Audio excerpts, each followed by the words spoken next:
ونستعينه ونؤمن به ونتوكل عليه ونعوذ بالله من شرور أنفسنا ومن سيئات أعمالنا من يهده الله فلا مضل له ومن يضلل فلا هادي له أشهد أن لا إله إلا الله وحده لا شريك له وأشهد أن محمدا عبده ورسوله أرسله بالهدى ودين الحق ليظهره على الدين كله ولو كره المشركون اللهم صل على محمد وعلى آل محمد كما صليت على إبراهيم وعلى آل إبراهيم اللهم بارك على محمد وعلى آل محمد كما باركت على إبراهيم وعلى آل إبراهيم إنك حميد مجيد أما بعد فإن خير الكلام كلام الله فإن خير الحديث حديث محمد صلى الله عليه وسلم وشر الأمور محدثاتها وكل محدثة بدعة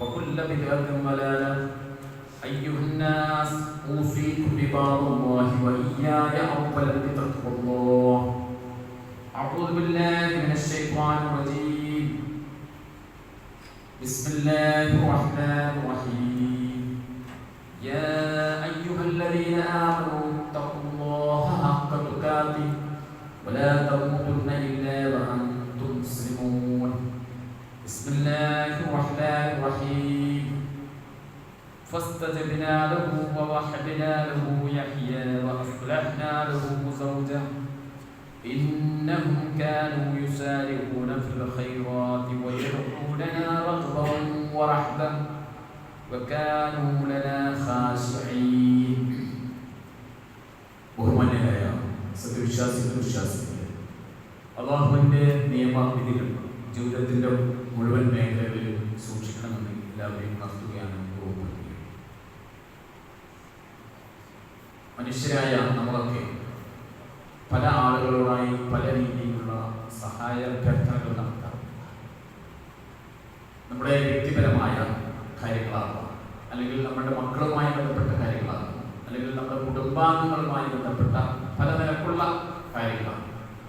അവരോട് നാം സഹായാഭ്യർത്ഥന ചോദിക്കുന്ന ഘട്ടത്തിൽ നമുക്ക് മാനസികമായ ഒരു തരത്തിലുള്ള പ്രയാസങ്ങൾ ഉണ്ടാകും.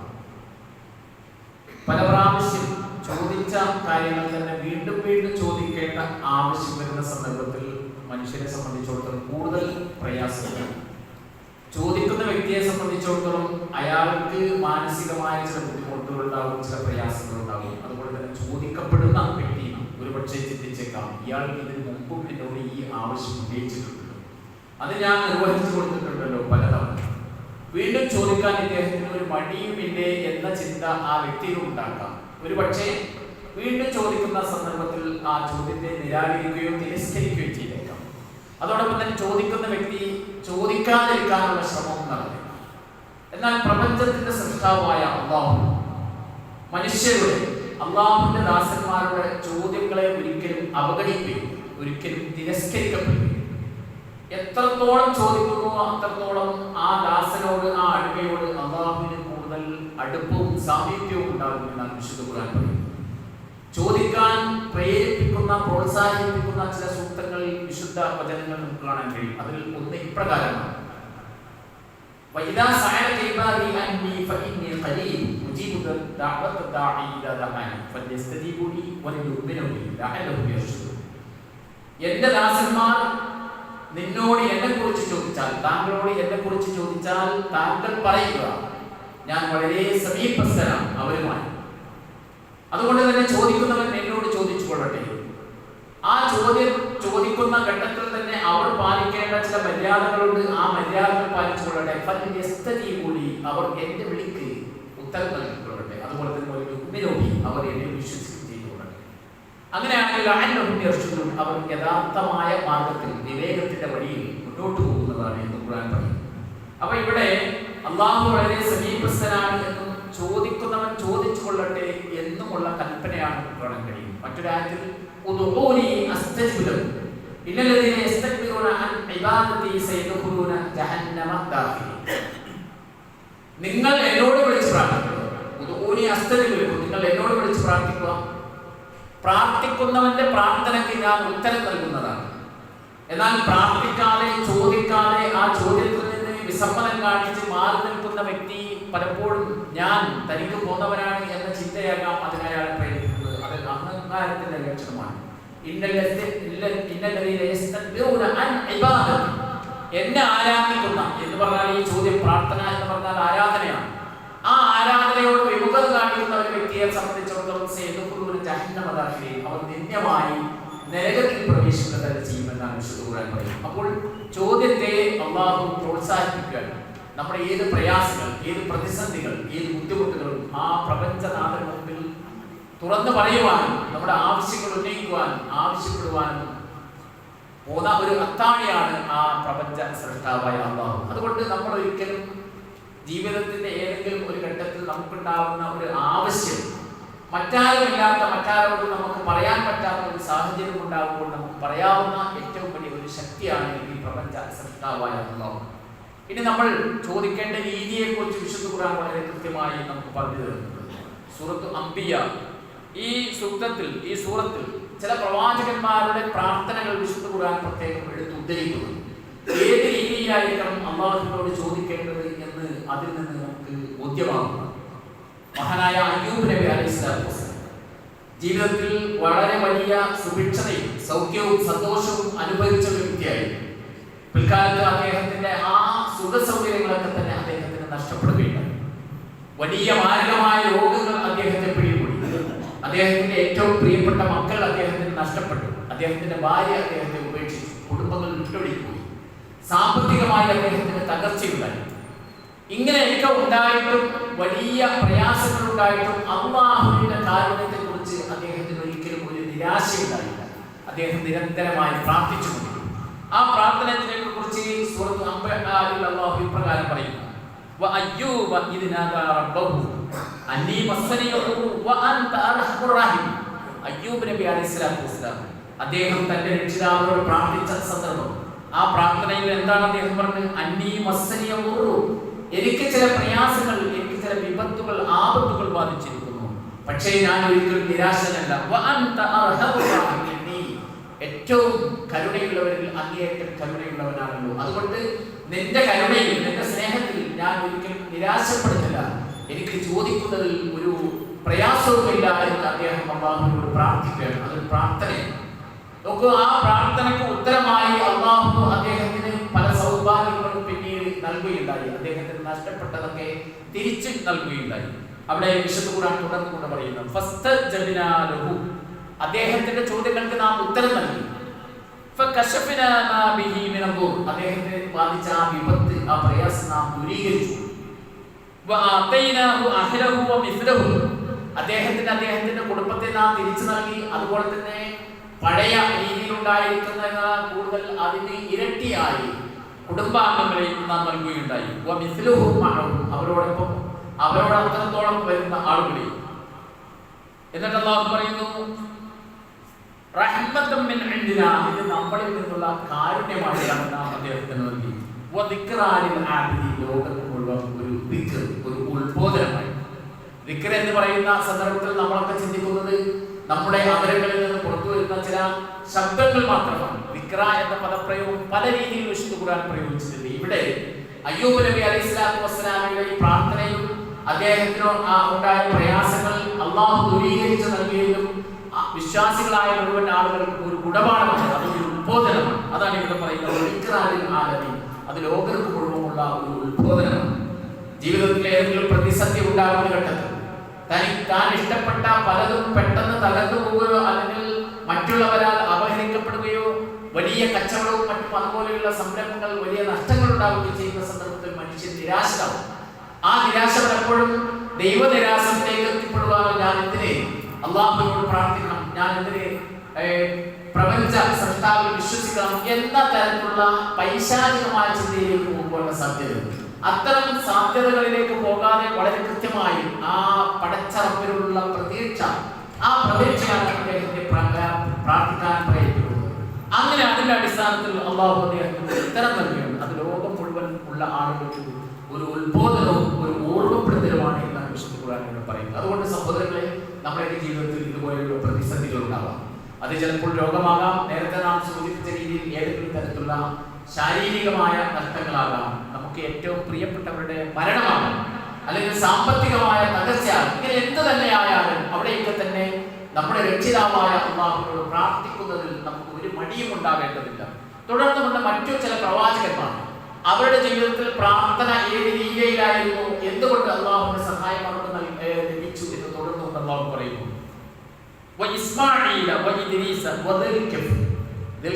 അതുപോലെ തന്നെ ഇദ്രീസ്, ഇസ്മാഈൽ അലൈഹിസ്സലാം ഈ പ്രവാചകന്മാർക്ക് തന്നെ പ്രാർത്ഥിക്കാറുണ്ട്. അവരുടെയൊക്കെ തന്നെ ഒരു സവിശേഷതയായി പറയുന്നത് കുല്ലും മിനസ് സ്വാബിരീൻ, ഇവരൊക്കെ തന്നെ അങ്ങേയറ്റം ക്ഷമയുള്ള ആളുകളായി. പ്രാർത്ഥിക്കുന്ന സന്ദർഭത്തിൽ പലപ്പോഴും നമ്മെ സംബന്ധിച്ചിടത്തോളം അത് തൽക്ഷണം നമുക്ക് ലഭിക്കണമെന്ന ചിന്തയായിരുന്നു നമുക്കുണ്ടാകുക. ഞാൻ ഒരുപാട് പ്രാർത്ഥിച്ചു നോക്കി, അതുകൊണ്ട് പ്രത്യേകമായ ഒരു ഗുണവും എനിക്കുണ്ടായില്ല എന്ന് ലഭിക്കുന്ന ആളുകളുണ്ട്. അതൊരു തരത്തിലുള്ള അക്ഷമയാണ്. ഈ പ്രവാചകന്മാരുടെയൊക്കെ തന്നെ സവിശേഷതയായി ഖുർആൻ പറഞ്ഞത് വകുല്ലും മിനസ് സ്വാബിരീൻ, അവരെല്ലാവരും തന്നെ ക്ഷമയുള്ള ആളുകളായിരുന്നു. ക്ഷമ എന്ന് പറഞ്ഞാൽ പ്രാർത്ഥനയ്ക്ക് ആവശ്യമായ ഏറ്റവും പ്രധാനമായ ഒരു ഘടകമാണ്. അതുകൊണ്ട് തന്നെ അക്ഷമ ഒരിക്കലും കാണിക്കേണ്ടതില്ല. നമ്മെ സംബന്ധിച്ചിടത്തോളം നാം ചോദിക്കുന്നതിനെ കുറിച്ച് വളരെ കൃത്യമായ ധാരണ നമ്മേക്കാൾ കൂടുതൽ നമ്മെ സൃഷ്ടിച്ചവനായ ത്രികാലജ്ഞാനിയായ അല്ലാഹുവിനാണ്. നമ്മുടെ ഭാവിയിൽ എന്ത് സംഭവിക്കും, നാം ഈ ചോദിക്കുന്ന ഈ ആവശ്യം നിർവഹിച്ച് തരുന്ന സന്ദർഭത്തിൽ അത് നമുക്ക് ഗുണകരമാണോ ദോഷകരമാണോ എന്നതിനെ കുറിച്ച് നമ്മേക്കാൾ കൂടുതൽ അറിയുന്ന ആ രക്ഷിതാവ് അവന്റെ യുക്തിക്കനുസരിച്ചാണ് നമുക്ക് ഉത്തരം നൽകുന്നത്. അതുകൊണ്ട് തന്നെ അവിടെ ഒരു അക്ഷമ കാണിക്കേണ്ട കാര്യമില്ല. ഈ പ്രവാചകന്മാർ അനുവർത്തിച്ച ക്ഷമ നമ്മുടെയൊക്കെ തന്നെ ജീവിതത്തിൽ ആവശ്യമാണ്. തുടർന്നുകൊണ്ട് അല്ലാഹു മറ്റൊരു പ്രവാചകനെയാണ് ഉദ്ധരിക്കുന്നത്. ജീവിതത്തിൽ നമ്മളൊക്കെ തന്നെ പലതരത്തിലുള്ള ഉത്തരവാദിത്തങ്ങൾ ഏറ്റെടുത്തവരാണ്. മതപരമായ സംഘടനാ ഭാരവാഹിത്വം ഉണ്ടാവും, അതല്ലെങ്കിൽ സാമൂഹ്യപരമായ തരത്തിലുള്ള ബാധ്യതകളുണ്ടാവും. ആ ബാധ്യതകളൊക്കെ ഒരു വേള ചില പ്രത്യേക നിമിഷത്തിൽ മറ്റുള്ളവരുടെ പ്രതികരണങ്ങൾക്കനുസരിച്ച് ഉപേക്ഷിച്ച് പോകുന്ന ആളുകളുണ്ടാവും. അത് ഒരു ഉത്തരവാദിത്തമാണ്. ആ ഉത്തരവാദിത്ത ലംഘനം ഒരിക്കലും ഇസ്ലാം അംഗീകരിക്കുന്നില്ല. ഒരു ഉത്തരവാദിത്തം ഏറ്റെടുത്താൽ അല്ലെങ്കിൽ സമൂഹം ഏൽപ്പിച്ചാൽ അത് വളരെ മനോഹരമായി ചെയ്യുക എന്നുള്ളത് ഓരോ വ്യക്തിയുടെയും ഒരു മുസ്ലിമിന്റെയും ബാധ്യതയാണ്. ഇവിടെ പറയുന്ന മഹാനായ പ്രവാചകൻ നൂൻ എന്ന് വിശേഷിക്കുന്ന പ്രവാചകൻ, ആ പ്രവാചകൻ അല്ലാഹു ഏൽപ്പിച്ച ഉത്തരവാദിത്തത്തിൽ നിന്ന് അദ്ദേഹം ഒഴിഞ്ഞു മാറിപ്പോയി. വിശുദ്ധ ഖുർആൻ ഇപ്രകാരമാണ് പറയുന്നത്. യൂനുസ് അലൈഹിസ്സലാമാണ് ഇത് പറയപ്പെടുന്നത്. അദ്ദേഹം അങ്ങേറ്റം കോപിഷ്ഠനായി പോയ സന്ദർഭത്തിൽ അദ്ദേഹത്തെ യാതൊരു നിലക്കും നാം പ്രയാസപ്പെടുത്തുകയില്ല എന്ന് അദ്ദേഹം വിചാരിച്ചു. പക്ഷേ അദ്ദേഹത്തിന് ഒരു അള്ളാഹുവിന്റെ രീതി മറ്റൊരു തരത്തിലായിരുന്നു. എന്ന് പറഞ്ഞാൽ അള്ളാഹു അദ്ദേഹത്തെ ഒരു പ്രത്യേക സമൂഹത്തിലേക്ക് പ്രബോധന പ്രവർത്തനങ്ങൾ നിർവഹിക്കുന്നതിന് വേണ്ടി അയക്കുകയുണ്ടായി. അദ്ദേഹം ആ സമൂഹത്തെ അള്ളാഹുവിലേക്ക് ക്ഷണിച്ചുകൊണ്ടിരുന്നു. നന്മ ചെയ്യുവാൻ, തിന്മ നിരോധിക്കുവാൻ അദ്ദേഹം പരമാവധി ശ്രമിച്ചു. പക്ഷേ മറ്റു പ്രവാചകന്മാരെ പോലെ തന്നെ അദ്ദേഹവും ആ സമൂഹത്തിൽ നിന്ന് തിരസ്കരിക്കപ്പെട്ടു. അദ്ദേഹത്തിന്റെ വാക്കുകൾ കേൾക്കുവാൻ ആളുകളുണ്ടായിരുന്നു. അങ്ങനെ നിരന്തരമായി അദ്ദേഹം ഈ ശ്രമങ്ങൾ നടത്തിക്കൊണ്ടിരുന്നത് ആളുകൾ അദ്ദേഹത്തിന്റെ ഉപദേശങ്ങൾ മുഖവിലക്കെടുക്കുന്നില്ല എന്ന് കണ്ടപ്പോൾ അദ്ദേഹം കോപിഷ്ഠനായിക്കൊണ്ട് ആ ഉത്തരവാദിത്തം അവിടെ ഇട്ടെറിഞ്ഞ് പോവുകയുണ്ടായി. പോകുന്ന വഴിയിൽ അള്ളാഹു അദ്ദേഹത്തെ പരീക്ഷിക്കുകയുണ്ടായി. ആ പരീക്ഷണത്തിൽ പ്രത്യേകമായ സാഹചര്യത്തിൽ അദ്ദേഹം കടലിൽ എടുത്തറിയപ്പെടുകയും അങ്ങനെ വലിയ ഒരു മത്സ്യം വന്ന് അദ്ദേഹത്തെ വിഴുകുകയും ഉണ്ടായി. ആ അന്ധകാര രവിടമായ ഇനി തനിക്കൊരു രക്ഷയുമില്ല, ഇവിടെ വെച്ച് തന്റെ ജീവിതം അവസാനിക്കുകയാണ് എന്ന് തോന്നിയ ആ സന്ദർഭത്തിൽ അദ്ദേഹം ചെയ്ത ആ അബദ്ധം, അള്ളാഹുവിനോട് അദ്ദേഹം ആ കാണിച്ച കൃത്യവിലോപത്തെ കുറിച്ച് അദ്ദേഹത്തിന് ബോധോദയമുണ്ടായി. അവിടെ വെച്ച് അദ്ദേഹം പ്രാർത്ഥിക്കുകയാണ്. ആ അന്ധകാരങ്ങൾ, ആ ഇരുട്ടറകളിൽ വെച്ച് അദ്ദേഹം പ്രാർത്ഥിച്ചു. എന്താണ് അദ്ദേഹത്തിന്റെ പ്രാർത്ഥന? അല്ലാ ഇലാഹ ഇല്ലാ അൻത, നീ അല്ലാതെ മറ്റൊരു ഇലാഹുമില്ല. സുബ്ഹാനക, നീ അങ്ങേയറ്റം പരിശുദ്ധനായിരിക്കുന്നു. ഇന്നി കുന്തു മിനൽ ളാലിമീൻ, ഞാൻ അങ്ങേയറ്റത്തെ അക്രമികളിൽപ്പെട്ട വ്യക്തി തന്നെയാണ്. നമ്മൾ ആലോചിച്ചു, അക്രമം എന്ന് പറഞ്ഞാൽ ഓരോ വസ്തുവിനും ഓരോ ക്രമമുണ്ട്. നമ്മെ ഏൽപ്പിച്ച ഉത്തരവാദിത്തം വളരെ കൃത്യമായി നിർവഹിക്കുക എന്നുള്ളത് ക്രമമാണ്. എന്നാൽ ആ ഉത്തരവാദിത്ത നിർവഹണത്തിൽ ഏതെങ്കിലും തരത്തിലുള്ള വീഴ്ച വരുത്തുക എന്നുള്ളത് അക്രമമാണ്. ഏത് നിലക്കുള്ള ഉത്തരവാദിത്തങ്ങളാണ്. അക്രമം ചിലപ്പോൾ സാമ്പത്തികമാകാം, അല്ലെങ്കിൽ ഏതെങ്കിലും മതപരമായി അള്ളാഹുവുമായി ബന്ധപ്പെട്ട കാര്യത്തിലുള്ള വീഴ്ച വരുത്തലാകാം. അതൊക്കെ അക്രമമാണ്. അങ്ങനെ ഇവിടെ യൂനുസ് നബി അലൈഹിസ്സലാത്തു വസ്സലാം പ്രാർത്ഥിച്ചത്, ഞാൻ എന്നോട് തന്നെ അക്രമം ചെയ്തിരിക്കുന്നു, ഞാൻ അക്രമികളിൽ പെട്ടിരിക്കുന്നു. ആ കുറ്റബോധം അദ്ദേഹത്തിനുണ്ടായി. അവിടെ വെച്ച് അദ്ദേഹം പ്രാർത്ഥിച്ചപ്പോൾ ആ പ്രാർത്ഥനയ്ക്ക് അല്ലാഹു ഉത്തരം നൽകി. അത് ഇപ്രകാരം: ഫസ്തജബ്നാഹു വനജൈനാഹു മിനൽ ഗം. അങ്ങനെ അദ്ദേഹത്തിന്റെ പ്രാർത്ഥനയ്ക്ക് നാം ഉത്തരം നൽകി അദ്ദേഹത്തെ ആ കടുത്ത പരീക്ഷണത്തിൽ നിന്ന് നാം രക്ഷപ്പെടുത്തുകയുണ്ടായി. അപ്രകാരമാണ് നാം വിശ്വാസികളായ ആളുകളെ രക്ഷപ്പെടുത്തുന്നത്. അപ്പൊ നമ്മുടെയൊക്കെ തന്നെ ജീവിതത്തിൽ ഏതെങ്കിലും തരത്തിലുള്ള അബദ്ധങ്ങൾ വന്നു പോയിട്ടുണ്ടെങ്കിൽ, ചെയ്തു പോയല്ലോ, ഞാൻ ആകെ നഷ്ടപ്പെട്ടു പോയല്ലോ എന്ന നിരാശ ഉണ്ടാവേണ്ടതില്ല. അവിടെയും അള്ളാഹു ആ മനുഷ്യരെ സംബന്ധിച്ചിടത്തോളം അങ്ങേയറ്റത്തെ സ്നേഹത്തോടെ അതിൽ നിന്ന് അവനെ കരകയറ്റുവാനുള്ള പരിണിതിയാണ് ഇവിടെയൊക്കെ തന്നെ നമുക്ക് കാണാൻ കഴിയുന്നത്. ഇങ്ങനെ ജീവിതത്തിന്റെ വിവിധ മേഖലകളിൽ നമുക്കുണ്ടാകുന്ന പ്രയാസങ്ങൾ ഏത് രീതിയിലാണ് നാം അള്ളാഹുവിനെ അവലംബിക്കേണ്ടത്, ആശ്രയിക്കേണ്ടത് എന്നാണ് ഈ പ്രവാചകന്മാരുടെ ചരിത്രത്തിലൂടെ നമ്മെ ബോധ്യപ്പെടുന്നത്. തുടർന്നുകൊണ്ട് മറ്റൊരു പ്രവാചകന്റെ പ്രാർത്ഥന സൂറത്ത് അംബിയായിൽ ഇതിനെ തുടർന്നുകൊണ്ട് അള്ളാഹു വിശദീകരിക്കുകയാണ്. അത് മഹാനായ സക്കരിയ നബി അലൈഹിസ്സലാം. ജീവിതത്തിൽ ഓരോ മനുഷ്യന്റെയും ഒരു ആഗ്രഹമാണ് തനിക്ക് ഒരു പിൻഗാമി ഉണ്ടാക്കുക എന്നത്. പല ആളുകൾക്കും പല നിലക്കുള്ള ചിന്തയായിരിക്കും പിൻഗാമി ഉണ്ടാകുന്നത്. വലിയ സമ്പന്നനായ വ്യക്തിയെ സംബന്ധിച്ചിടത്തോളം എന്റെ ഈ സമ്പത്ത് നോക്കി നടത്തുന്ന, എന്റെ കാര്യങ്ങളൊക്കെ നിർവഹിക്കുന്ന തരത്തിലുള്ള ഒരു പിൻഗാമി ഉണ്ടാകുന്നത്. മഹാനായ സക്കരിയ നബി അലൈഹിസ്സലാത്തു വസ്സലാം അദ്ദേഹം പറയുന്നു, അദ്ദേഹം കൊണ്ടുവന്ന ആദർശം, ആശയം അത് മുറുകെ പിടിച്ച് ജീവിക്കുന്ന, അത് ഇതരരായ ആളുകളിലേക്ക് എത്തിക്കുവാനുള്ള സന്നദ്ധതയുള്ള ഒരു പിൻഗാമി എനിക്കില്ലല്ലോ എന്ന ചിന്തയായിരുന്നു അദ്ദേഹത്തിന്. ശാരീരികമായി അദ്ദേഹം അങ്ങേറ്റ അവശനാണ്, പ്രായാധിക്യത്തിൽ. സൂറത്ത് മറിയമിൽ അല്ലാഹു പറയുന്നുണ്ട് ആ കാര്യത്തെ കുറിച്ച്. അദ്ദേഹം പറയുന്നത് എന്റെ റബ്ബി ഇന്നി വഹനൽ അദ്മു മിന്നി വസ്തഖല റസൂൽ ശൈബ, എന്റെ എല്ലുകളൊക്കെ ഉരുണ്ടിപ്പോയി, അതുപോലെ തന്നെ എന്റെ തല നിറയാൻ പ്രകാശമാണ് എന്ന് പറഞ്ഞാൽ അത് ഒരു ഉപമാനകാരമാണ്. അദ്ദേഹത്തിന്റെ നില, ആ തലയിലെ മുടി മുഴുവൻ വെളുത്ത് ഒരു പ്രകാശ സമാനമായിട്ടുണ്ട്. അങ്ങനെ പ്രായാധിക്യം ചെന്ന ഈ സന്ദർഭത്തിൽ പോലും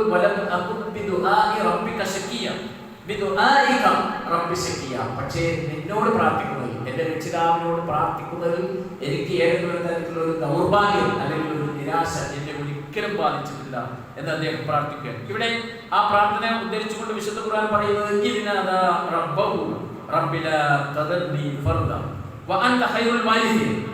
സക്കരിയ നബി അലൈഹിസ്സലാത്തു വസ്സലാം പ്രാർത്ഥിച്ച സന്ദർഭം അദ്ദേഹം പ്രാർത്ഥിക്കുന്ന റബ്ബിലാ തദർനി ഫർദ, എന്നെ ഒരു ഏകനായി നീ ഉപേക്ഷിക്കരുതേ, എനിക്കൊരു പിൻഗാമി ഇല്ലാതെ എന്നെ നീ ഉപേക്ഷിക്കരുതേ. വഅൻത ഖൈറുൽ വാരിസീൻ, തീർച്ചയായും നീയാണ് അനന്തരം നൽകുന്നവരിൽ ഏറ്റവും ഉത്തമൻ.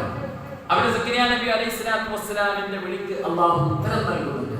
നമ്മളൊക്കെ ചിന്തിക്കുന്നത് പലപ്പോഴും എങ്ങനെ ആ പ്രായാധിക്യമായ ആ സന്ദർഭത്തിൽ അല്ലാഹു വിളിക്ക് ഉത്തരം നൽകും എന്നായിരുന്നു. പക്ഷെ വളരെ കൃത്യമായി അല്ലാഹുവിന്റെ ഒരു പ്ലാൻ. പല സന്ദർഭങ്ങളിൽ പ്രാർത്ഥിക്കുമ്പോൾ ചിലപ്പോൾ ചില രോഗങ്ങളാകാം, അല്ലെങ്കിൽ മറ്റു ചില നഷ്ടങ്ങളാകാം. ഇനി അതിൽ നിന്നൊരു മുക്തി എനിക്കില്ല എന്ന തോന്നൽ ചിലപ്പോൾ മനുഷ്യന് ഉണ്ടായേക്കാം. അവിടെയും ഒരു വിശ്വാസിയെ സംബന്ധിച്ചിടത്തോളം ഏത് കാര്യവും മാറ്റിമറിക്കുവാൻ കഴിവുള്ള കുൻ ഫയകൂൻ ഉണ്ടാവുക എന്ന് പറഞ്ഞാൽ അത് സംഭവിക്കാൻ സാധ്യതയുള്ള, അത് സംഭവിപ്പിക്കാൻ കഴിയുന്ന രക്ഷിതാവ് തനിക്കുണ്ട് എന്നുള്ള ബോധമാണ് അവനെ മുന്നോട്ട് നയിക്കുന്നത്. അതാണ് സക്കരിയ നബി അലൈഹിസ്സലാത്തു വസ്സലാമയുടെ പ്രാർത്ഥനയിൽ നമുക്ക് ലഭിക്കുന്ന വലിയ ഒരു ആശ്വാസം. വിശുദ്ധ ഖുർആൻ ആ കാര്യം ഇപ്രകാരം പറയും, അദ്ദേഹത്തിന്റെ വിളിക്ക് നാം ഉത്തരം നൽകി. യഹ്യ എന്ന പ്രവാചകനെ അദ്ദേഹത്തിന് മകനായി നൽകി. അദ്ദേഹത്തിന്റെ ഭാര്യ അവർ വന്ധ്യയായിരുന്നു, അവർക്ക് പ്രസവശേഷി ഉണ്ടായിരുന്നില്ല. അതുപോലെ തന്നെ ഇദ്ദേഹത്തിന്റെ നാം നേരത്തെ സൂചിപ്പിച്ച രീതിയിൽ വാർദ്ധക്യം ചെന്ന് ശാരീരിക അവശത അനുഭവിച്ചു. അങ്ങനെ ഉണ്ടായിരുന്ന അവരെ അല്ലാഹു ഗർഭവതിയാക്കുവാനുള്ള പ്രത്യേക സാഹചര്യം ഉണ്ടാക്കി എന്ന് ഖുർആൻ പറയുകയാണ്. ഇന്നവും എന്നിട്ട് അവരുടെ മറ്റു ചില പ്രത്യേകതകൾ പറയുകയാണ്. സക്കരിയ നബി അലൈഹിസ്സലാത്തു വസ്സലാമിന്റെ ചോദ്യമുണ്ട്, അല്ലാഹു ഇങ്ങനെ അദ്ദേഹത്തിന് ഒരു കുഞ്ഞിനെ പ്രദാനം ചെയ്യുന്നു എന്ന സന്തോഷ വാർത്ത അറിയിക്കുന്ന സന്ദർഭത്തിൽ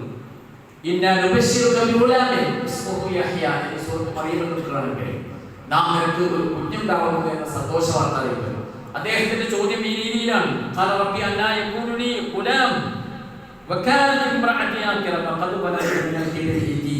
എനിക്കെങ്ങനെയാണ് ഒരു കുഞ്ഞുണ്ടാകുന്നത്? എനിക്ക് അങ്ങേറ്റത്തെ പ്രായാധിക്യം ചെന്നുവല്ലോ, അതോടൊപ്പം തന്നെ എന്റെ ഭാര്യ വന്ധ്യയാണല്ലോ, എനിക്ക് എങ്ങനെയാണ് ഒരു കുഞ്ഞുണ്ടാകുന്നത്? ഇവിടെ സക്കരിയ നബി അലൈഹിസ്സലാത്തു വസ്സലാമിനെ സംബന്ധിച്ചിടത്തോളം അദ്ദേഹത്തിന്റെ ആ ചോദ്യം എന്ന് പറഞ്ഞാൽ അതൊരു അവിശ്വാസത്തിൻ്റെതല്ല. തീർച്ചയായും അല്ലാഹു അതിന് കഴിവുള്ളവരാണ് എന്ന് അദ്ദേഹത്തിന് അറിയാം. പക്ഷേ അത്ഭുതത്തോടു കൂടി അദ്ദേഹം ചോദിക്കുകയാണ്. അതിനുള്ള മറുപടിയായി ഖുർആൻ പറയുന്നത് ഖാല റബ്ബുക ഹുവ അലയ്യ ഹയ്യുൻ. നിന്റെ രക്ഷിതാവ് പറഞ്ഞ സന്ദർഭം ഹുവ അലയ്യ ഹയ്യുൻ, അത് എന്നെ സംബന്ധിച്ചിടത്തോളം വളരെ നിസ്സാരം. അപ്പൊ ജീവിതത്തിൽ ഏത് പ്രതിസന്ധി ഉണ്ടാകുന്ന സന്ദർഭത്തിലും അവിടെ അല്ലാഹുവിന്റെ സഹായം ഉണ്ടാകും എന്നുള്ള ബോധ്യത്തോടുകൂടി നാം പ്രാർത്ഥിക്കുകയാണെങ്കിൽ അത്തരം പ്രാർത്ഥനകൾക്ക് ഉത്തരം ലഭിക്കുമെന്നാണ് ഇത്തരം സംഭവങ്ങളിലൂടെ നാം മനസ്സിലാക്കുന്നത്. നേരത്തെ നാം സൂചിപ്പിച്ച രീതിയിൽ പലപ്പോഴും പ്രാർത്ഥിക്കുന്ന ഘട്ടത്തിൽ നമുക്ക് വളരെ വലിയ ധൃതി ഉണ്ടാകും, പെട്ടെന്ന് കാര്യങ്ങൾ നടക്കണം എന്നുള്ള ചിന്തയായിരിക്കും നമുക്കുണ്ടാവുക. പ്രാർത്ഥനയ്ക്ക് ഉത്തരം നൽകുക എന്നുള്ളത്, അതിന് പ്രതിഫലം ലഭിക്കുക എന്നുള്ളത് വിവിധ രീതികളിലാണ്. ചില പ്രാർത്ഥനകൾ അപ്പോൾ തന്നെ അല്ലാഹു സ്വീകരിക്കുകയും തൽക്ഷണം തന്നെ അതിന് പ്രതിവിധി ഉണ്ടാവുകയും ചെയ്യും. മഹാനായ മൂസാ നബി അലൈഹി സ്വലാത്തു വസ്സലാം അദ്ദേഹം ജനിക്കുന്ന കാലഘട്ടത്തിൽ അവിടെ ഉണ്ടാകുന്ന മുഴുവൻ ആൺകുഞ്ഞുങ്ങളെയും വധിച്ചു കളയുക എന്ന പ്രാകൃതമായ രീതിയാണ് ഫിർഔൻ നടപ്പാക്കിയിരുന്നത്. അല്ലാഹു അവർക്ക് ചില പ്രത്യേക ബോധമുണ്ടാക്കി ഒരു പെട്ടിയിലാക്കി നൈൽ നദിയിൽ ഒഴുക്കിയ സംഭവം നമുക്കറിയാം. അല്ലാഹു പരമേൽപ്പിച്ചുകൊണ്ട് അവർ മുന്നോട്ട് പോകുന്ന സന്ദർഭത്തിൽ അവർക്ക് അതിന് തൽക്ഷണം തന്നെ അല്ലെങ്കിൽ ഏതാനും നിമിഷങ്ങൾക്ക് തന്നെ അതിന്റെ പ്രതിഫലം ലഭിക്കുകയായി അവരുടെ പ്രാർത്ഥന. എന്നാൽ വിശുദ്ധ ഖുർആൻ മറ്റൊരു പ്രവാചകന്റെ പ്രാർത്ഥന ഇതേ രീതിയിൽ തന്നെ നമുക്ക് കാണാൻ കഴിയും. തന്റെ ഏറ്റവും പ്രിയപ്പെട്ട കുഞ്ഞ് തനിക്ക് നഷ്ടപ്പെട്ട സന്ദർഭത്തിൽ യാക്കൂബ് നബി അലൈഹി സ്വലാത്തു വസ്സലാം പ്രാർത്ഥിക്കുന്ന സന്ദർഭം, അദ്ദേഹത്തിന്റെ പ്രാർത്ഥനകൾക്ക് മറുപടി ലഭിക്കുന്നത് വർഷങ്ങളോളം കഴിഞ്ഞിട്ടാണ്. വളരെ ചെറുപ്പകാലഘട്ടത്തിൽ അദ്ദേഹത്തിന് നഷ്ടപ്പെട്ട ആ മകനെ കുറിച്ചുള്ള ആദിയും വ്യാധിയും പ്രാർത്ഥനകളും നിരന്തരം അദ്ദേഹം നടത്തിക്കൊണ്ടിരുന്നു. അദ്ദേഹത്തിന് പ്രായാധിക്യം ചെല്ലുന്ന സന്ദർഭത്തിലാണ് ആ കുഞ്ഞിനെ അദ്ദേഹത്തിന് തിരിച്ചു നൽകുന്നത്. വിശുദ്ധ ഖുർആൻ പറയുന്നതായി നമുക്ക് കാണാൻ കഴിയും, അദ്ദേഹത്തിന്റെ രണ്ട് കണ്ണുകൾ വെളുത്തുപോയി എന്ന് പറഞ്ഞാൽ ദുഃഖഭാരത്താൽ കരഞ്ഞ് അദ്ദേഹത്തിന്റെ കണ്ണുകൾക്ക് കാഴ്ച നഷ്ടപ്പെടുകയും വെളുത്തുപോവുകയും ചെയ്തു. അത്രയും വലിയ കടുത്ത പ്രയാസമുണ്ടായിട്ടും അദ്ദേഹം അല്ലാഹുവിനോട് പ്രാർത്ഥിക്കുകയാണ്. എന്റെ വിഷമം, എന്റെ ദുഃഖം ഞാൻ അല്ലാഹുവിലേക്ക് ചേർത്ത് പറയുകയാണ് എന്ന് അദ്ദേഹം പറയുകയാണ്. ഞാൻ പരാതികൾ അല്ലാഹുവിനാണ് അർപ്പിക്കുന്നത്. അങ്ങനെ അല്ലാഹുവിൽ അർപ്പിച്ച അദ്ദേഹത്തിന് മറുപടി ഒരുപാട് വർഷങ്ങൾക്ക് ശേഷമാണ് ലഭിച്ചത്. അങ്ങനെ ആ അദ്ദേഹവും അതുപോലെ തന്നെ അദ്ദേഹത്തിന്റെ 12 മറ്റു മക്കളും യൂസുഫ് നബി അലൈഹി സ്വലാത്തു വസ്സലാമയൊക്കെ ഒരുമിച്ച് കൂട്ടുന്ന സന്ദർഭം വിശുദ്ധ ഖുർആൻ വിശദീകരിക്കുന്നുണ്ട്. അവിടെ വളരെ കൃത്യമായ പ്ലാൻ നമുക്ക് കാണാൻ കഴിയും. യൂസുഫ് നബി അലൈഹി സ്വലാത്തു വസ്സലാമയെ സംബന്ധിച്ചിടത്തോളം അദ്ദേഹത്തിന് ഉണ്ടാകുന്ന ചില പരീക്ഷണം, ആ നാട്ടിൽ വരാനിരിക്കുന്ന വരൾച്ചയെ കുറിച്ചുള്ള മുന്നറിയിപ്പ്, ആ വരൾച്ച കാലഘട്ടത്തിൽ വളരെ കൃത്യമായ ആസൂത്രണത്തോടുകൂടി മുഴുവൻ ആളുകൾക്കും സുഭിക്ഷമായി ആഹരിക്കുവാൻ വകയുണ്ടാകത്തക്ക രീതിയിലുള്ള ആസൂത്രണങ്ങൾ നടത്തുന്ന ഒരു ഭരണാധികാരി, അതൊക്കെ അല്ലാഹുവിന്റെ യുക്തിയിലൂടെയാണ് നടക്കുന്നത്. അപ്പോൾ നമുക്ക് പ്രാർത്ഥിച്ചാൽ ഉത്തരം ലഭിക്കുകയില്ല, ഞാൻ പ്രാർത്ഥിച്ചു നോക്കി സങ്കടം നിരാശ മാത്രമാണ് ഉണ്ടാകുന്നത് എന്നൊരിക്കലും ചിന്തിക്കേണ്ടതില്ല. തീർച്ചയായും എല്ലാ പ്രാർത്ഥനകൾക്കും അല്ലാഹുവിന്റെ ഉത്തരം ലഭിക്കും, അതിനൊരു പ്രതിവിധി ഉണ്ടാകും എന്ന ശുഭാപ്തി വിശ്വാസത്തോടു കൂടിയാണ് നാം മുന്നോട്ട് വേണ്ടത്. അത് ഏത് രീതിയിലാണ് എന്ന് ഒരിക്കലും നമുക്ക് പറയുവാൻ സാധിക്കുകയില്ല. ചില സന്ദർഭത്തിൽ നാം പ്രാർത്ഥിക്കുമ്പോൾ നമ്മുടെ ഒരു സുഹൃത്തിന്റെ തലോടൽ സാരമില്ല എന്ന ഒരു വാക്കായിരിക്കും ഉത്തരമായി നമുക്ക് ലഭിക്കുന്നത്. മറ്റു ചില സന്ദർഭത്തിൽ ശത്രുക്കളിൽ നിന്നുള്ള മോചനമായി മഹാനായ നബി സല്ലല്ലാഹു അലൈഹി വസല്ലമയെ മോചിപ്പിച്ചതുപോലെ തൗബ് ഗുഹയിൽ പ്രവാചകൻ അബൂബക്കർ റളിയല്ലാഹു അൻഹു അഭയം പ്രാപിച്ച സന്ദർഭത്തിൽ ശത്രുക്കൾ തങ്ങളുടെ മുമ്പിലെത്തി അവർക്ക് അതിനകത്ത് ആളില്ല എന്ന് തോന്നിക്കുന്ന രീതിയിൽ ചിരത്തി വല കൊണ്ട് ആ ഗുഹാമുഖം അടക്കുകയുണ്ടായി. അത് അല്ലാഹുവിന്റെ സഹായമാണ്. മറ്റൊരു സന്ദർഭത്തിൽ ഇബ്രാഹിം നബി അലൈഹി സ്വലാത്തു വസ്സലാമിനെ അല്ലാഹു സഹായിച്ചത് ആ വെള്ളം, ആ തീയെ തണുപ്പാക്കിക്കൊണ്ടാണ്. ഇങ്ങനെ പല രീതിയിൽ അല്ലാഹുവിന്റെ സഹായം ഉണ്ടാകും, നമ്മൾ പ്രതീക്ഷിക്കാത്ത രീതി. അതുകൊണ്ട് ഈ ചോദിക്കുന്നതിൽ ഒരു തരത്തിലുള്ള വിമുഖതയും നാം കാണിക്കേണ്ടതില്ല.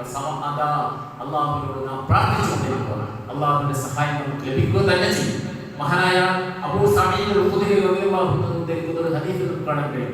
പ്രവാചകൻ സല്ലല്ലാഹു അലൈഹി വസല്ലം അദ്ദേഹത്തോട് പറയുന്നു, എല്ലാ പ്രാർത്ഥനകൾക്കും അല്ലാഹു ഉത്തരം നൽകും. ആ ഉത്തരം നൽകുന്നത് 3 രീതിയിലാണ്. ഒന്നാമതായി ആ ചോദിച്ച കാര്യം തൽക്ഷണം തന്നെ അതിന്റെ പ്രതിവിധി അയാൾക്ക് എത്തിച്ചു കൊടുക്കുന്ന രീതി. രണ്ടാമതായി ആ പ്രാർത്ഥനയ്ക്ക് പിൽക്കാലത്തിൽ എപ്പോഴെങ്കിലും അയാൾക്ക് സംഭവിക്കാനിരിക്കുന്ന ഒരു അപകടങ്ങളിൽ നിന്നോ അല്ലെങ്കിൽ മറ്റേതെങ്കിലും തരത്തിലുള്ള ഉത്തരം ലഭിക്കുന്ന രീതി. മൂന്നാമതായി നാളെ ഭാരതത്തിന്റെ ലോകത്ത് ആ പ്രാർത്ഥിച്ചതിന് പ്രതിഫലം ലഭിക്കുന്ന രീതി. ഇവിടെ നമ്മൾ ഒരു ഡോക്ടറെ സമീപിക്കുകയാണെങ്കിൽ നമ്മൾ ആഗ്രഹിക്കുന്ന ചില മരുന്നുണ്ടാവും, പക്ഷേ ഡോക്ടർ ആ മരുന്ന് തന്നെ നൽകിക്കൊള്ളണമെന്നില്ല. പല രീതിയിലായിരിക്കും. ചിലപ്പോൾ നമുക്ക് ഡോക്ടർ നൽകുന്ന മരുന്ന് നാം ആശിക്കുന്ന, നാം ആഗ്രഹിച്ച രീതിയിൽ തന്നെയാവും. മറ്റു ചിലപ്പോൾ ഡോക്ടർ കൈപ്പുള്ള വളരെ പ്രയാസമേറിയ കുടിക്കാനുള്ള മരുന്നാണ് നമുക്ക് നൽകുന്നത്. ചില സന്ദർഭത്തിലുള്ള ഡോക്ടർ മരുന്ന് തന്നെ നൽകാതിരിക്കുകയും ചെയ്യാം. ഇതേ രീതിയിൽ തന്നെയാണ് വളരെ കൃത്യമായി നമ്മുടെ കാര്യങ്ങൾ വളരെ കൃത്യമായി അറിയുന്ന രക്ഷിതാവ് ചിലപ്പോൾ നമ്മുടെ ആവശ്യം അപ്പോൾ തന്നെ നിർവഹിച്ചു നൽകാം. ചിലപ്പോൾ ആ ആവശ്യം പിൽക്കാലത്തേക്ക് മറ്റൊരു സന്ദർഭത്തിൽ അത് നിർവഹിച്ചു നൽകാം.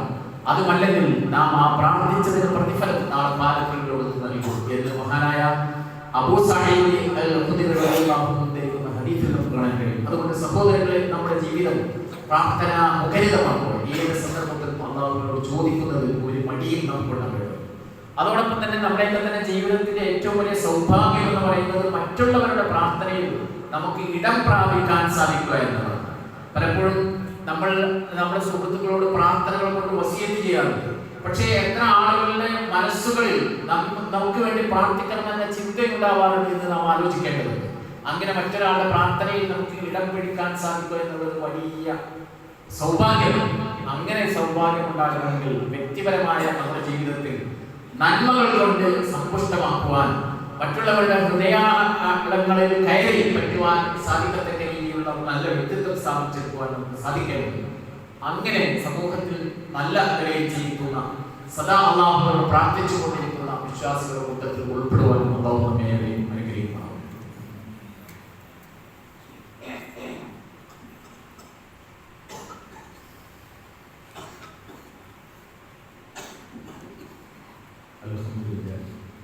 الذي هدانا لهذا وما كنا لنهتدي لولا أن هدانا والصلاة والسلام على رسول الله وعلى آله وصحبه أجمعين أما بعد. ഒരിക്കൽ കൂടി അല്ലാഹുവിന്റെ നിയമവിധികൾ ജീവിതത്തിൽ ഉടനീളം സൂക്ഷിക്കണമെന്ന് എല്ലാവരെയും ഉണർത്തുകയാണ്. നാം അല്ലാഹുവിനോട് ചോദിക്കുമ്പോൾ ഏറ്റവും മികച്ചത് ചോദിക്കണമെന്നാണ് വിശുദ്ധ ഖുർആനിൽ നിന്നും പ്രവാചക വചനങ്ങളിൽ നിന്നും മനസ്സിലാക്കാൻ സാധിക്കും. ചോദിച്ചാൽ കിട്ടിയാൽ കിട്ടി എന്ന രീതിയിലുള്ള ഒരു ചോദ്യം ഒരിക്കലും വിശ്വാസിക്കുണ്ടായിട്ടില്ല. വളരെ കൃത്യമായ ഉറപ്പോടുകൂടി, നല്ല യക്കീനോടുകൂടി, പടച്ചവൻ എന്നെ കൈവിടില്ല എന്ന ബോധ്യത്തോടു കൂടിയായിരിക്കണം നാം ചോദിക്കുക. അതോടൊപ്പം തന്നെ ഏറ്റവും മികച്ച ചോദിക്കുക എന്നതാണ്. ഫിർഔനിന്റെ ഭാര്യയുടെ പ്രാർത്ഥനയെക്കുറിച്ച് വിശുദ്ധ ഖുർആനിൽ നമുക്ക് കാണാൻ കഴിയും. വളരെ കൃത്യമായി അത് ലോകത്തിലുള്ള മുഴുവൻ വിശ്വാസികൾക്കും ഗുണപാഠമാണ്, ഉദാഹരണമായിട്ടാണ് അല്ലാഹു ഉദാഹരിക്കുന്നത്. സൂറത്തു തഹ്രീമിൽ അല്ലാഹു ഇപ്രകാരം പറയുന്നു: വദറബല്ലാഹു മസലൻ ലില്ലദീന ആമനു ഇംറഅത ഫിർഔൻ ഇദ് ഖാലത് റബ്ബി ബിനി ലി ഇൻദക ബൈതൻ ഫിൽ ജന്ന വനജ്ജിനി മിൻ ഫിർഔന വഅമലിഹി വനജ്ജിനി മിനൽ ഖൗമിൽ ളാലിമീൻ. ലോകത്തുള്ള മുഴുവൻ വിശ്വാസികൾക്കും മാതൃകയായി അല്ലാഹു ഉദാഹരിക്കുകയാണ് ആ മഹദിയെ. അവർ പ്രാർത്ഥിക്കുന്നത് റബ്ബി ബിനി ലി ഇൻദക ബൈതൻ ഫിൽ ജന്ന, എൻ്റെ രക്ഷിതാവേ, സ്വർഗ്ഗത്തിൽ നീ എനിക്കൊരു ഭവനം നൽകണമേ. കേവലം സ്വർഗ്ഗത്തിൽ ഒരു ഇടമല്ല, മറിച്ച് അല്ലാഹുവിന്റെ അടുക്കൽ ഒരു മഹാ ഭവനം വളരെ സന്തോഷത്തോടെ, സമാധാനത്തോടെ, ആമോദത്തോടു കൂടി കഴിയുവാൻ പര്യാപ്തമായ രീതിയിലുള്ള ഒരു ഭവനം എനിക്ക് നൽകണമേ എന്നാണ് ആ മഹദി പ്രാർത്ഥിക്കുന്നത്. നമ്മുടെയൊക്കെ തന്നെ പ്രാർത്ഥന ഈ രീതിയിലായിരിക്കണം. കിട്ടിയാൽ കിട്ടി എന്ന ഒരു സമീപനം ഒരിക്കലും ഉണ്ടാവാൻ പാടില്ല. അങ്ങനെയാകുമ്പോൾ ആ പ്രാർത്ഥനയിൽ നമുക്ക് വേണ്ടത്ര ആഗ്രഹമില്ല എന്നാണ് അതിന്റെ ദുരിതം. അതുകൊണ്ട് ഏറ്റവും മികച്ചത് ചോദിക്കുകയാണ്. മഹാനായ സുലൈമാൻ നബി അലൈഹിസ്സലാത്തു വസ്സലാമിന്റെ പ്രാർത്ഥന വിശുദ്ധ ഖുർആൻ ഉദ്ധരിക്കുന്നത്. അധികാരം ഒരു വ്യക്തിയെ സംബന്ധിച്ചിടത്തോളം അധികാരലബ്ധി അയാൾക്ക് സമൂഹത്തിൽ ഒരുപാട് ഗുണപരമായ കാര്യങ്ങൾ ചെയ്യുവാനുള്ള സാഹചര്യം ഉണ്ടാകും. വിശുദ്ധ ഖുർആൻ അദ്ദേഹത്തിന്റെ പ്രാർത്ഥന ഇപ്രകാരമാണ് പറയുന്നത്: ഖാല റബ്ബി ഗ്ഫിർലി, എൻ്റെ രക്ഷിതാവേ, എനിക്ക് നീ പുറത്തു തരണമേ. വഹബ്ലി മുൽക്കൻ, എനിക്ക് അധികാരം നൽകണമേ. ലാ യംബഗി ലി അഹദിൻ മിൻ ബഅദി, എനിക്ക് ശേഷം വരുന്ന പിൽക്കാലത്ത് ഒരാൾക്കും ലഭിക്കാത്ത അത്ര മികച്ച അധികാരം എനിക്ക് നൽകണമേ. ഏറ്റവും നല്ല നിലയിലുള്ള കാര്യം എനിക്ക് ലഭിക്കണമേ എന്നാണ് അതുകൊണ്ട് അദ്ദേഹം ഉദ്ദേശിക്കുന്നത്. അതുകൊണ്ട് സഹോദരന്മാരെ, അല്ലാഹുവിനോട് ചോദിക്കുമ്പോൾ ഏറ്റവും മികച്ചത് ചോദിക്കുവാൻ നമുക്ക് ശ്രമിക്കുക. അല്ലാഹു നമ്മുടെയൊക്കെ തന്നെ ഭൗതികവും പാരിസ്ഥിതികവുമായ, പലപ്പോഴും നമ്മുടെയൊക്കെ തന്നെ ചോദ്യം എന്ന് പറയുമ്പോൾ ഇഹലോകത്തെ കാര്യങ്ങൾ മാത്രമായി പരിമിതപ്പെടുന്ന അവസ്ഥകളുണ്ടാകും. അതൊരിക്കലും ഒരു വിശ്വാസം ഉണ്ടായിട്ടില്ല. വിശ്വാസികളുടെ പ്രാർത്ഥനയെ കുറിച്ച് വിശുദ്ധ ഖുർആൻ പറഞ്ഞത് റബ്ബന ഹബ് ലനാ എന്ന് പറഞ്ഞുകൊണ്ട് തുടങ്ങുന്ന പ്രാർത്ഥനകളുണ്ട്. ഇഹലോകത്തും പരലോകത്തും ഹസന, റബ്ബന ഹബ് ലനാ ഹസന എന്ന് പറഞ്ഞ് നമ്മെ സംബന്ധിച്ചിടത്തോളം ഇവിടെ നാളെ പാരിസ്ഥിതികമായിട്ട് ഏറ്റവും മികച്ചത് ലഭിക്കുവാൻ നാം പ്രാർത്ഥിച്ചുകൊണ്ടിരിക്കുക. റബ്ബന ആതിനാ ഫിദ് ദുനിയാ ഹസന വഫിൽ ആഖിറതി ഹസന വഖിനാ അദാബന്നാർ. അതുപോലെ തന്നെ ആത്യന്തികമായി നമ്മുടെയൊക്കെ തന്നെ ലക്ഷ്യം നരക മോചനമായി, അതിനു വേണ്ടിയുള്ള പ്രാർത്ഥനയും നമ്മുടെ ഭാഗത്ത് സദാ ഉണ്ടായിക്കൊണ്ടിരിക്കുക. നമുക്ക് മുമ്പ് നമ്മുടെ പോയ കുടുംബങ്ങളിൽ നിന്ന് മരണപ്പെട്ടു പോയ ആളുകളുണ്ടാവും. അവർക്ക് വേണ്ടിയിട്ട് നമ്മളെപ്പോഴും പ്രാർത്ഥിക്കുക. ആ പ്രാർത്ഥന നമ്മുടെ വീടകങ്ങളിൽ മാത്രമല്ല, കബറിടങ്ങളിൽ ചെന്ന് നാം പ്രാർത്ഥിക്കേണ്ടതുണ്ട്. അത് നമ്മെ നാളെ ഭാരതീയ ലോകത്തെ കുറിച്ച് ചിന്തിപ്പിക്കുവാൻ, മരണത്തെ കുറിച്ച് ഉണർത്തുവാനുള്ള സാഹചര്യം ഉണ്ടാകും. പ്രവാചകൻ സല്ലല്ലാഹു അലൈഹി വസല്ലം വളരെ പ്രബലമായ സുന്നത്തായി അംഗീകരിച്ച ഒരു കാര്യമാണ് അത്തരത്തിലുള്ള മഖബറകളിൽ, മഖബറ എന്ന് പറഞ്ഞാൽ കബറിടങ്ങളിൽ ആളുകൾ മരണപ്പെട്ട സ്ഥലത്ത് പോയുള്ള പ്രാർത്ഥന. പ്രത്യേകിച്ച് നമ്മുടെ മാതാപിതാക്കൾക്കും നമ്മുടെ പിതാമഹന്മാർക്കൊക്കെ വേണ്ടിയുള്ള ആ പ്രാർത്ഥന നമുക്ക് അങ്ങേയറ്റത്തെ ആത്മാർത്ഥത ഉണ്ടാക്കുന്ന കാര്യമാണ്. അങ്ങനെയുള്ള പ്രാർത്ഥനകൾ കൊടുക്കുവാൻ നമുക്ക് സാധിക്കേണ്ടതുണ്ട്. അല്ലാഹു നമ്മെ അനുഗ്രഹിക്കുമാറാകട്ടെ. നമ്മളിൽ നിന്ന് മരണപ്പെട്ടു പോയ നമ്മുടെ അതിനും അറിയാതെയും നമ്മുടെ തന്നെ ജീവിതത്തിൽ വന്നുപോയ തെറ്റുകുറ്റങ്ങൾ, പാപങ്ങളും ജീവിതത്തിൽ നാം ആഗ്രഹിക്കുന്ന നീതിയുള്ള ഭൗതികമായ സൗകര്യങ്ങളെല്ലാം നമുക്ക് ഏർപ്പെടുത്തി നാളെ ഭാരതീയ ലോകത്ത് ജന്നാത്തുൽ ഫിർദൗസ് കൊണ്ട് അനുഗ്രഹിക്കപ്പെടുന്ന സത്യവിശ്വാസികൾ അല്ലാഹു നമ്മെ ഉൾപ്പെടുത്തി അനുഗ്രഹിക്കുമാറാകട്ടെ. അല്ലാഹുമ്മ ഗ്ഫിർ ലിൽ മുഅ്മിനീന വൽ മുഅ്മിനാത്ത് വൽ മുസ്ലിമീന വൽ മുസ്ലിമാത്ത് വൽ അഹ്യാഇ വൽ അംവാത്ത് ഇന്നക മുജീബു ദഅവാതി യാ കാമിലുൽ ഹജാത്ത്. اللهم أعز الإسلام والمسلمين اللهم أعز الإسلام والمسلمين ربنا اغفر لنا ولإخواننا الذين سبقونا بالإيمان ولا تجعل في قلوبنا غلا للذين آمنوا ربنا إنك رؤوف رحيم ربنا هب لنا من أزواجنا وذرياتنا قرة أعين واجعلنا للمتقين إماما ربنا اصرف عنا عذاب جهنم إن عذابها كان غراما ربنا آتنا في الدنيا حسنة وفي الآخرة حسنة وقنا عذاب النار ربنا آتنا في الدنيا حسنة وفي الآخرة حسنة وقنا عذاب النار وآخر دعوانا